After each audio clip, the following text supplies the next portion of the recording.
In the last devlog, I set up the foundations of my game called Project Poly with movement, abilities and a camera.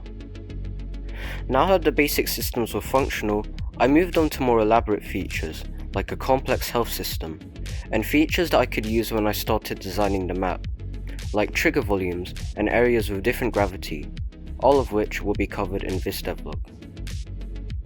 The player takes damage from collisions, which means that they have to be careful when moving at high speeds to not crash into a wall and die. The idea I had for the health bar was that it would take longer for the last portion of the bar to drain, so it would look like you narrowly escape from danger at say 10% health, when really you would be at 40%.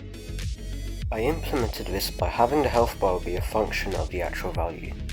In this graph, the function is x to the 2.5. To spice up the map, I created classes for two types of volumes.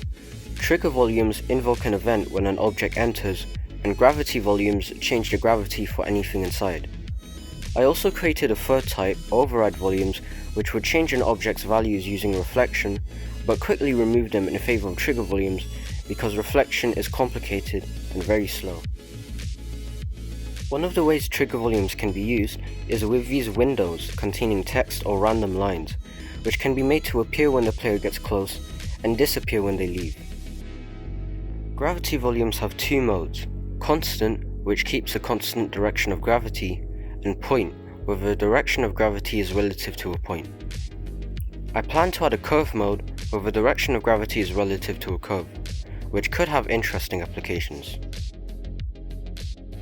So far, the player character has been a white square, but now it can be various other shapes, including the regular polygons from triangle to hexagon, and some other shapes with special geometric properties, like the Rouleau triangle and the largest small hexagon. The plan is for each shape to have specific traits, like squares having higher health or triangles having faster movement speed. The devlogs are now up to date with the game, so from now on you'll be seeing some more recent footage.